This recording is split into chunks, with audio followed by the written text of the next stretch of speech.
Hello friends, welcome to Kurinjikadambam. நாம் இன்றைக்கி மாம்பழமும் ஜவ்வரிசியும் வச்சு ஒரு கீர் பண்ண போகிறோம். இது வந்து பாயசம் மாதிரி தான். ஆனால் நம்ம பாயசத்துக்கு நெய் அதெல்லாம் ஊற்றி பண்ணுவோம். இது எதுவுமே கிடையாது. ரொம்ப ஹெல்த்தியான ஒரு பாயசம்னு சொல்லலாம்.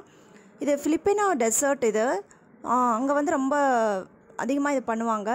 ரொம்ப டேஸ்ட்டாக இருக்கும். செய்கிற டைமும் ரொம்ப கம்மி. நெய் அதெல்லாம் சேர்க்காதனால பெரியவங்க கூட இதை சாப்பிட்லாம். கண்டிப்பாக இந்த சம்மருக்கு இது எல்லாருமே ட்ரை பண்ணி பாருங்கள். செய்கிறதும் ஒரு 15 மினிட்ஸில் செஞ்சிடலாம். இப்போ நான் 1/3 கப் அளவு ஜவ்வரிசி எடுத்திருக்கேன். இதுக்கு நைலான் ஜவ்வரிசி தான் நல்லாயிருக்கும். மாவு ஜவ்வரிசின்னு இருக்கும் ஒயிட் கலரில், அது போட்டிங்கன்னா கரைஞ்சிரும் பாயசத்துக்கு. ஸோ நைலான் ஜவ்வரிசி 1/3 கப் எடுத்து நல்லா 2 முறை கழுவிட்டு குக் பண்ணிக்கணும். நார்மலாக ஓப்பனாக நீங்கள் ஒரு பாத்திரத்தில் வச்சு கூட குக் பண்ணலாம், இல்லை குக்கரில் கூட குக் பண்ணலாம். நான் இன்றைக்கி குக்கரில் தான் குக் பண்ண போகிறேன், சீக்கிரமாக வேலை முடியும் அப்படிங்கிறதுக்காக. ஸோ கழுவிட்டு குக்கரில் போட்டுட்டு ஒரு கப் அளவு தண்ணி வச்சு ஜஸ்ட்டு ஒரு 2 விசில் விட்டிங்கனாலே போதும், வெந்துடும். அது வேகிறதுக்குள்ளேயும் நம்ம மாம்பழத்தை நல்லா கட் பண்ணி வச்சுக்க போகிறோம். நல்ல பழமாக அதே மாதிரி சுவையாக இருக்கிற மாம்பழம் எடுத்துக்கோங்க. நான் இன்றைக்கி செந்தூரா பழம் எடுத்திருக்கேன். நீங்கள் அல்ஃபோன்ஸா இல்லை வேறு ஏதாவது உங்கள் ஏரியாவில் கிடைக்கிற நல்ல பழம் எடுத்துகிட்டு தோல் சீவிட்டு அந்த மாம்பழ விழுதுகளை மட்டும் நல்லா கொட்டை இல்லாமல் எடுத்துக்கணும். அது எவ்வளோ போடலாம் அப்படின்னா, இன்றைக்கி நான் ஒரு 2 கப் அளவுக்கு போட போகிறேன். இல்லை உங்கள் சுவைக்கேற்ப நீங்கள், இல்லை உங்கள் குடும்பத்தில் எத்தனை பேர் இருக்கீங்களோ அதுக்கு தகுந்த மாதிரி நீங்கள் இதை சேர்த்துக்கலாம். ஸோ இப்படி கட் பண்ணி வச்சுட்டு அது கூட நான் இன்றைக்கி 1/2 கப் 2 கப் மாம்பழத்துக்கு 1/2 கப் அளவு சர்க்கரை சேர்க்க போகிறேன். வெள்ளை சர்க்கரை தான் சேர்த்துருக்கேன். நீங்கள் நாட்டு சர்க்கரையோ இல்லை வெல்லம் கூட சேர்த்துக்கலாம். அது கூட 1 கப் அளவு பால், இதெல்லாமே ஒன்றா சேர்த்து மிக்சியில் போட்டு நல்லா ஃபைன் பேஸ்ட்டாக அரைச்சிக்கணும். பேஸ்ட்டாக அரைக்கும் போது பார்த்திங்கன்னா ரொம்ப திக்காக இருக்கும். ஸோ நான் கொஞ்சம் கூட தண்ணி ஒரு கப்லேருந்து 1.5 கப் அளவு தண்ணி சேர்த்து அதை கொஞ்சம் திக்கான கன்சிஸ்டன்சிக்கு, நம்ம சாம்பார்லாம் இருக்கும் இல்லையா, அந்த மாதிரி கன்சிஸ்டன்சிக்கு கரைச்சிக்கிறேன். இது தனியாக இருக்கட்டும். அதுக்குள்ளேயே நமக்கு ஜவ்வரிசி ரெடியாக இருக்கும். வெந்துருச்சு, பார்த்திங்கனாலே தெரியும். முதல்ல எப்படி இருந்தது, இப்போ நல்லா வெள்ளை வெள்ளையர்னு வெந்துருச்சு.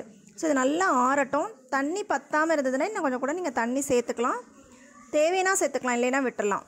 நல்லா ஆறுனதுக்கு அப்புறமா இந்த அரைச்சி வச்சுருக்கிற மாம்பழ விழுதை ஒரு பவுலுக்கு ட்ரான்ஸ்ஃபர் பண்ணிடுங்க. ட்ரான்ஸ்ஃபர் பண்ணிவிட்டு ஆறுன ஜவ்வரிசி கலவையும் இது கூட சேர்த்துக்கணும். சேர்த்து நல்லா மிக்ஸ் பண்ணிக்கணும். பாருங்கள், நல்லா இது கூட போட்டு மிக்ஸ் பண்ணிக்கலாம். ஸோ இது ரொம்ப சூப்பராக இருக்கும்.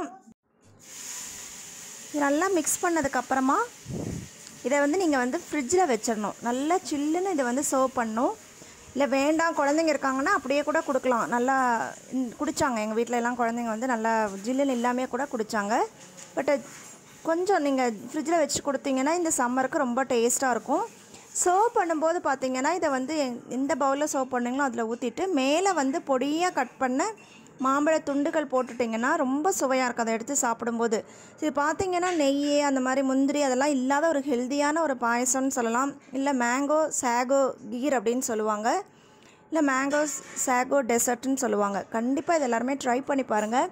இதுக்கு முன்னாடி நம்ம சேனலில் பார்த்திங்கன்னா restaurant style mango juice, mango milk shake, mango mastani, Frooti, mango rice மாதிரி நிறைய போட்டிருக்கோம். அதோட லிங்க்ஸ் எல்லாமே நான் டிஸ்கிரிப்ஷன் பாக்ஸில் கொடுக்குறேன். கண்டிப்பாக பாருங்கள்.